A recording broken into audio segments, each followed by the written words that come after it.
Welcome to Powered by Authenticity. I am so excited to share tonight's guest with you. He's blended his love for the Buffalo Bills, the Buffalo Pride, and a deep commitment to community into a movement that celebrates the very best of Western New York. From uniting fans to making a real difference for those in need, his story is proof that when passion meets purpose, amazing things can happen. And welcome to the podcast, Del Reid. Welcome. Thank you so much for having me. That was a really was a very nice intro. Thank you. Very flattering. Well, I'm so happy to have you here tonight. How would you like to share a little bit about yourself with the listeners? Yeah, sure. My name is Del Reid. I'm known mostly as being a co-founder of Bill's Mafia back in 2011. I'm also the founder of 26 Shirts, which is a local Buffalo brand that supports families in need. So we release a different t-shirt design every week, and every design helps a different family going through a tough situation. That's amazing. And it is 26 shirts night here at the podcast. I have the You Want Wings and Ken's rocking Fitzpatrick, I think. He's got his Fitzpatrick shirt on. Oh, nice. Yeah, you guys got a couple deep cuts there. Those are recent ones. Those are Yeah. some. Yeah, I love it. I love it. Oh yeah, we're big time fans. So, well, like I said, thanks again for being here. We like to do a little bit of an icebreaker just to get to know our guests a little bit on a personal level, and we do think here at the podcast, food is a connector. So, best beef on wick in Buffalo. Where are you going? Oh, good question. Best beef on weck. There's so many different choices to go. I know a lot of people are gonna say Barville. I'm a North Towner, so I don't get there that often. Yeah. I don't. Anderson's is pretty good. Also, Kelly's Corner in North Buffalo. Oh, awesome. That sounds Mhm. great. Yeah, Anderson's is good. Mhm. They're very good. Ken, what about Mhm. yourself? Where are you going? You can call me basic because I go right for barbell every time. Mhm. Nothing wrong. I mean, they're great. It's not, I miss when they did the wings and weck combo. They Yeah. used to do a lunch deal that they stopped doing. Yeah, no, I do love some restaurants that have like a beef on weck and like 5 wings or something like that. It's a nice setup. Yeah, that's perfect. That's perfect. I don't know where I'm going. I like McPartland's. They have a good beef on wick. I don't know if you've ever been there, but that's a Mm. great little bar up in Buffalo as well. Well, like I said, we love to do a little icebreaker. Thanks for letting us do that. We're going to do a food Mhm. tour, I think, of the podcast. Love it. Yeah.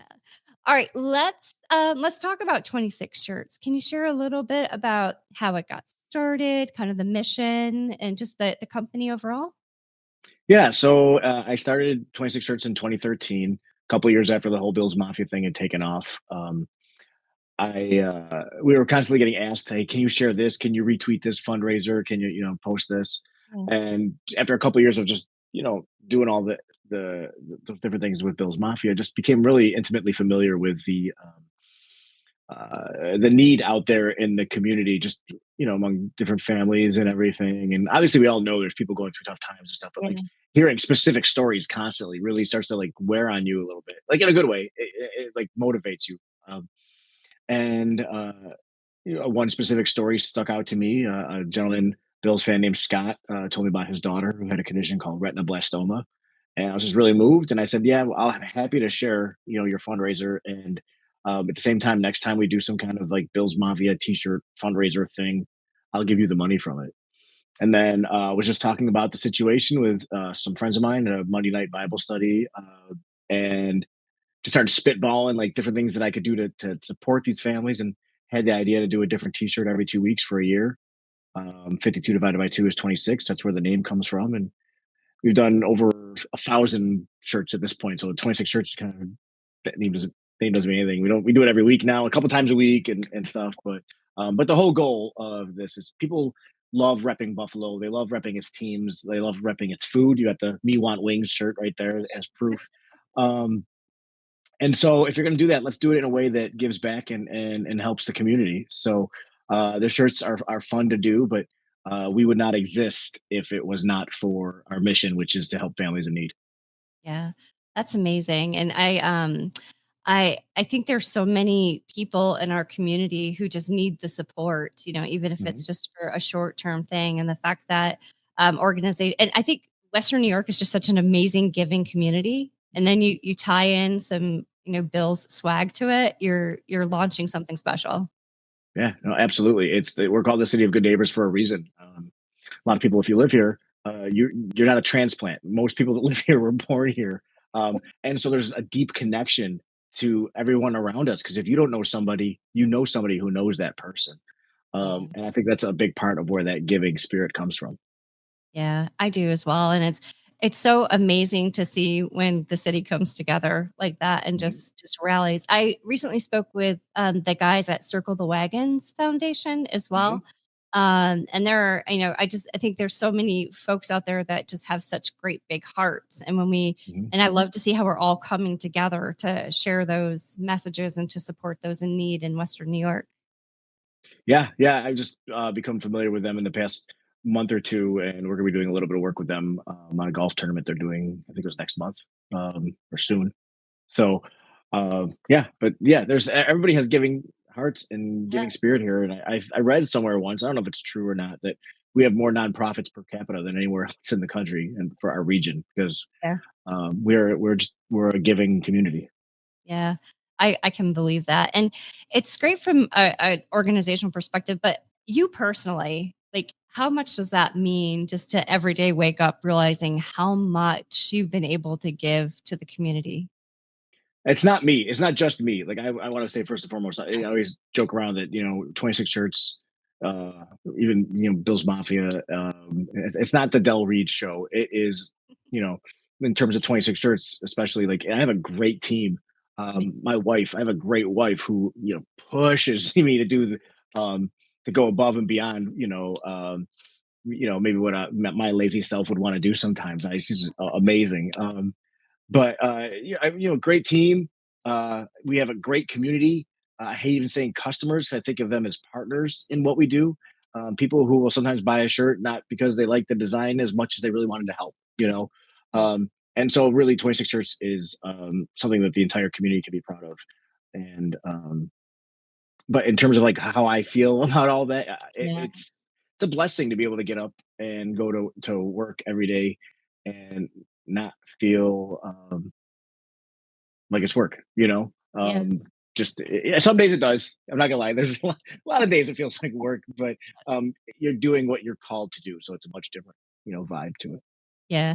Being an entrepreneur is not for faint of heart. Mm-mm, no, and I've often said that. Like when sometimes if I'll speak to a business class or just somebody who's asking for advice, and I always say, if you can imagine yourself doing anything other than running your own business, then you need to do that thing because Yeah, you are going to be tempted every day to give up on your business and just go that other thing that you can see yourself doing. So it truly is something that um, you have to be called to if you really expect to succeed. yeah. Yeah, I agree, and it's this, part of the podcast and us branching into talking to local community leaders has been really fascinating to me. I have a tech background, Mhm, and I started my own technology consulting firm after getting laid off, and it doesn't matter if it's, 26 shirts or, we've spoken with, like, Meat and Eat Charcuterie and Kristen Cronin, and we all are kind of feeling the same things, but I think by mhm. coming together and sharing and learning from one another, it's been pretty remarkable to see how, people come together and just to your point, it's, if there's something else that you're thinking about, then do not try to be out on your own. Correct. Yeah, because you're just going to be called back to, um, something that is not that is easier, that is Yeah. not as difficult. So, but you have to have that drive to just I have to do this. There's no other choice. I have to do this. Yeah, yeah, and I think what's cool is that, like, for an organization like 26 Shirts, you're getting to do that plus give back, and, like, what a cool feeling to wake up to in the morning. Oh yeah, that's our why. That is why we exist. Love it. And this, like I said, the shirts are fun, but that's not. We don't exist to make cool shirts. We exist to make an impact on families who are going through the worst situations of their lives, whether it's a child with cancer, the loss of a parent, um, a house fire, all these different things. Like shirts are fun, but really there's a mission behind why we're doing all these goofy t-shirts. Well, I think it's a beautiful mission. Um, so with Western New York being such a small community, how has just keeping networking alive for you really helped to grow your organization? I know you've got the Mafia behind you, which is probably one of Mhm. the biggest networking communities in the in the world. But how has just networking and that power really helped you succeed? Um, I don't like to think of it as networking or even like power, to be honest with you, like because networking makes it feel like I'm going into a situation trying to Yeah. get something out of it. I have just tried to be cool with every person that crosses my path, especially in Buffalo. You have to be that way. It amazes me how many people don't seem to grasp that. Like when you start having beef with other business owners or people in the community, like you're shutting off opportunity to your that you could have, Um, and also it's just like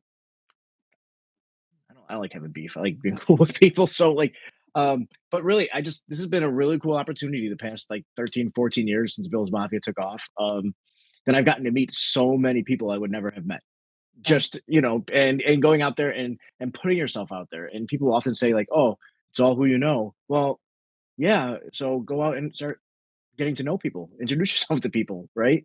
Yeah. Um, and the biggest blessing, I mean, some of my best friends in my life, it feels like, are people I've met through, social media at this point.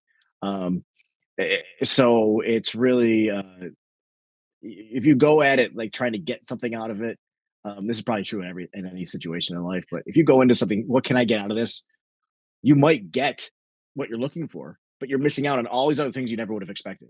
So if you can have a giving mindset, if you can have a servant's mindset and go into any situation, whether it's a mixer, and happy hour or a chat room on the internet. That's something AOL now, but you know what I'm saying? Like social media, like Yeah. what can I give? How can I help? Um, there's gonna be opportunities that are gonna come up out of nowhere that you never would have even anticipated. Yeah, and I think that's true, and I think, I think a lot of areas of the world, people live with and kind of a perspective of abundance, but I feel like here, it's just different, like, it's when you go in and people just care about each other, and, Hmm. I know if somebody asks me, I'm probably gonna say yes to it, because I just want to help. Hmm. Yeah, for sure. And it's I've been on the other side of that, like Yeah, asking somebody for help or reaching out and hoping that person replies, yeah, um, and it kind of sucks when they don't. And no judgment. Some people just doesn't work out or whatever. But like right, if I'm able to reply and if I'm able to fill a need, then why wouldn't I do that? Like, what am I holding on to? yeah, I agree, and it's so funny, I think too, I look at my daughter, she'll be 20 tomorrow, she's going into junior year of college, and I keep always saying, "Just go ask this person for help," they're gonna say Hmm. yes, but I think too, so some people are just so afraid to just, if there's someone you look up to or somebody you admire to just reach out and say, "Hi." Yeah, no, for sure. And they say don't never meet your heroes, but I understand where that thought comes from. But at the same time, like you might be missing out on a really cool blessing. So Yeah. if they're a jerk, then find out they're a jerk, and the truth will set you free. You know what I mean? But it's yeah, and I'm not saying that I'm like this real gregarious personality. In fact, I tend to be more shy when I'm in large crowd situations. But you have to have that you have to be able to take that step and just approach people. Yeah, I think so too. I think I hate to say it's an art form, but you just have to go ahead and be okay with putting yourself out there and getting to Mhm. know folks because some beautiful things can happen. Mhm. Yeah, and I heard a funny thing recently. I don't know if you're familiar with the term NPC, like non-player character. Like they're like if you're playing a video game, they're all the people you see walking around that are just like run by the computer. You're not really. Everybody goes into when you walk into a room, you think that everybody is staring at you and everybody is sizing you up, right? But really, you're an NPC to everybody else in the room because they're thinking everybody's looking at me, everybody's sizing me up. So if you can step outside of that insecurity, which is often easier said than done, and just be yourself, that's that. I mean, we're on a podcast called Powered by Authenticity. If you could just be your authentic self, you're gonna it should open up some opportunities, unless your authentic self maybe is off-putting to a lot of people. But if you're just a real person with, I think that's people appreciate that, you know? Yeah. I always say, you're gonna get who you're gonna get, because that's just Mhm. who I am, and I love when people reciprocate because it's just so Mhm. nice to get to know people on that genuine level. Yeah. Yeah, that's cool. All right, so tell us a little bit about Bill's Mafia. How did that come about? I know it was a tweet heard around the world. Yeah, it was really just a joke that I made after a bunch of us Bills fans got blocked by Adam Schefter back in late 2010.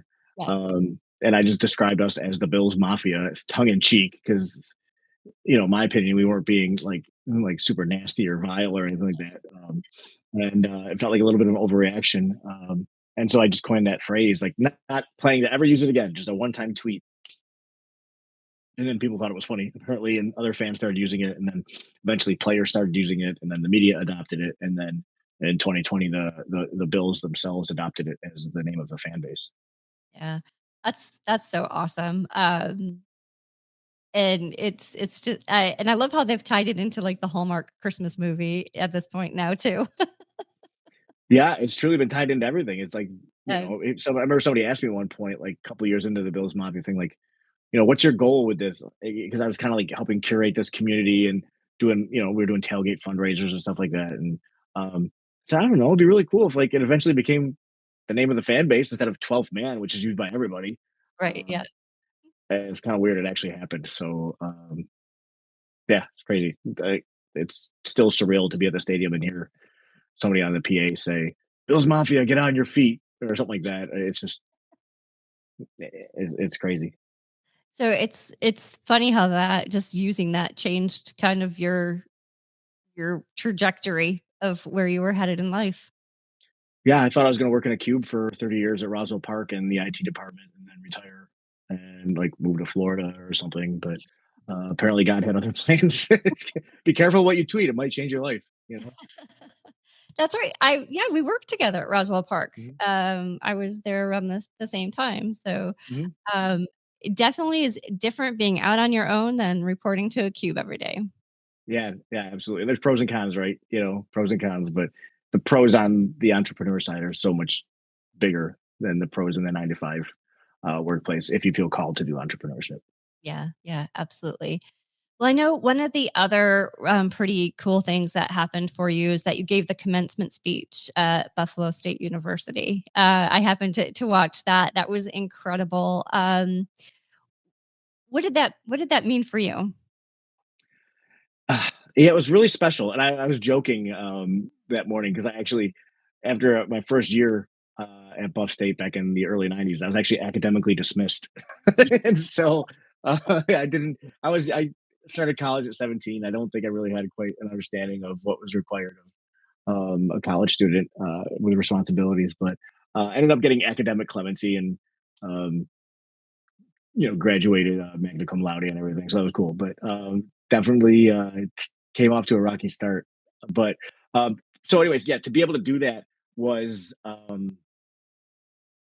really special, and mostly because, primarily because that was my daughter's graduation Uh, from Buff State. And even though she wasn't there, she already had her career job, and she was um, working on for Delaware North and North Carolina for that period of time. Uh, I got to walk a stage and accept a diploma on her behalf. So that was it was really special to kind of share that with her. Would have been cooler if she was there, but to be able to play a small part in that was really cool. oh, that's amazing. Um, that's so cool. I didn't realize that aspect. That's really nice. It was special. Yeah, how special. What is one one piece of advice or maybe some little bit of advice you think that you'd like to share if somebody is thinking about making a career change or if they're just starting out fresh out of college? What's some words of wisdom that you would provide to those individuals? Um, well, I think I've said a couple of the points already. Like that I really stress is like introduce yourself to people. You know, Yeah. don't be shy. Don't be obnoxious, but don't be shy.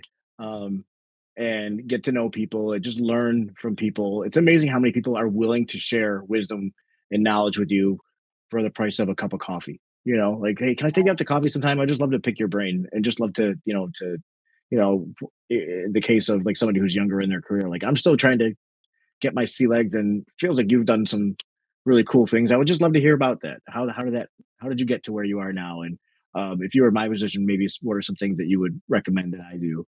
Um, and then also, if you do not feel called to entrepreneurship, then don't do it. I've said that like 1,000 times. Like nine Yep. times out of 10, the answer is don't do it Well, because it's not. It's certainly not a 9 to 5, and it's certainly not a 5 day a week job. It's waking up in the middle of the night at 3 a.m. remembering that you forgot to submit something, or remembering do not forget to do this tomorrow morning because it's due tomorrow. Something like that. Like just Yep. you're always thinking about the business, and it doesn't. It's like having a child, like having a baby that never grows up. You Yep. have to keep feeding it. You have to keep taking care of it, and you can bring in babysitters, but you can't. Certain things you can't have. You can't entrust babysitters. You have to take care of it yourself. Um, Smart. but and at the same time, be patient. I didn't get to start doing this till I was 39 years old. So they say life doesn't begin until you're 40, and I feel like I'm proof of that. Like the first 40 years of my life were really just preparing me for my life. I feel like I might, again, my authentic self that I am, that I was always meant to be, but I wasn't ready to be that person until, um, I had, spent time uh, in my career leading up to that point, developing skills, getting to know people, and truly, I felt like God was, preparing me for that moment. So Oh, that's awesome. I think patience is an underutilized skill set when you go out on your own too. I know mm, for myself, I thought it would be faster. yeah, yeah, Girls take time. and that's when, and that's one thing too. I just when I was the last like 2 years, year and a half, I was at Roswell. Um, I felt like I was driving to the wrong building every day. I really wanted to do 26 Hertz full time, but the business wasn't ready yet. Yep. Um, and it wasn't until I finally said, okay, God, if I'm not meant to do this full time ever, and I'm only supposed to do it at nights and on weekends, then so be it. Like, okay, that's fine. And it wasn't until I actually like gave up and just kind of like had a peace about like what might never happen, and just being thankful for the moment that I was in, that I still got to do 26 shirts even if I had to work full time somewhere else. I was still getting to do that. Yep. It was almost like until I actually like let go that that's why I got laid off. So like, it was so it was kind of funny how that worked. It's almost like God was waiting for me to just say, all right, not your timing, or not my timing, but yours. And he's Right. like, okay, my timing's here now. Yeah. So I love that. I can appreciate that as mhm, well. yeah, I got laid patience off is from my hard. last. It is. It's hard, and for me, it was I got laid off, and so I said, "Okay, let's do this thing." Mhm. Seems to be a theme. It's a theme, I think, for sure. The other thing I just wanted to touch on, so everybody knows you have a podcast, Mafia Family Ties. Yeah, yeah. I just started that back in like I think I started in November, but I don't think we released the first episode till January. And it's been really fun because I've been working with Bruckman Media, and they do a lot of stuff for Trainwreck Sports, which is like sports content, Yeah. and they do stuff with Kimberly Larusso with Sweet Buffalo, which is real like community stuff.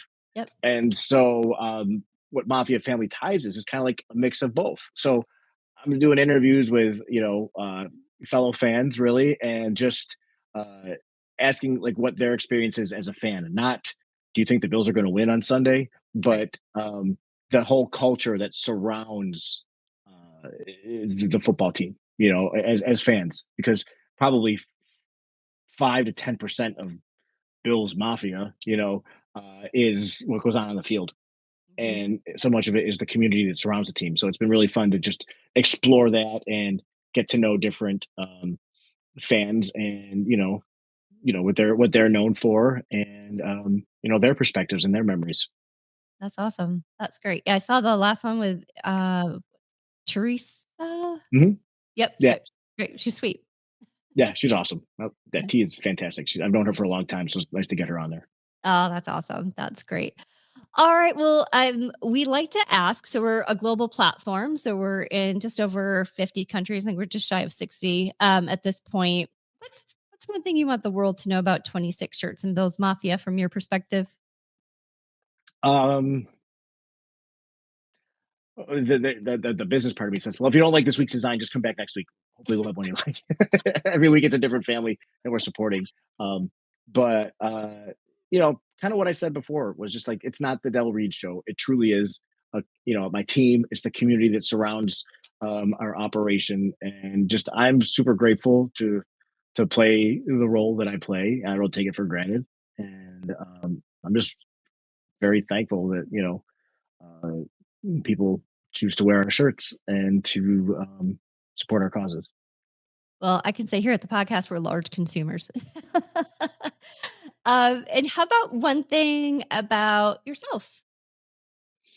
Um, yeah, I guess if there's one thing I'd want people to know is that my faith is the most important thing in my life to me, and that I'm just super grateful for um, these opportunities I've had in life. But I know they come um, from from God, and I do my best to do right by that, and to honor Him in everything I do. Oh, I love that. I think it's faith is such a strong connector, and when you can ground yourself in it, it the world feels better. Mhm. Is how I And look. yeah, and I always joke like I just give it to God. If something flops, it's like, Oh, well, yeah, that's on you. I say that respectfully. It's respectfully, yeah, but like, no, but just like it's truly like I give it to yeah. Him, and whatever happens, happens. And the next situation that comes up, I'll give that to Him too, and whatever happens, happens. Yep. No, I happen to do the same thing. There's been a lot of nights where it's like, okay, I'm going to hand it over to you, Yeah, and kind of wait on it.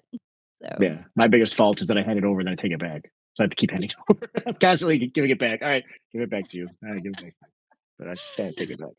oh my gosh, that's great. Well, I've enjoyed having you here tonight. I really appreciate you joining. I know that it's a busy season that we're upon for you, so I do appreciate you being here. Oh, I appreciate the invite. A fellow Roswell alum. It was nice to connect again. Yeah, absolutely. And we're very fortunate. We tonight, I have a great backdrop tonight. Our local restaurant, Romans, here in Batavia, has sponsored us for a location this evening, and they were rated #1 in the Genesee area. So, Del, next time you're in Batavia, give me a call. We'll meet up over here, and our favorite bartender, Sam, will take good care of us. Sounds like a plan. All right. Well, producer Ken, thanks for being here tonight. I appreciate it. You got it. All right. And Del, thanks so much. Thanks for all that you're doing in the community. It just is so impactful. And, I truly appreciate that and everything that you're doing and your team is doing. No, no, thank you for the kind words. And this is a newer podcast that you're on, right? That you're doing. You've only had a couple episodes, right? Uh, So we've had a few. So, a but what few. yeah. And so ultimately, we've been going for just about 2 years. But what we've done. Jeez, oh man. All right, all right. Sorry about Well, that.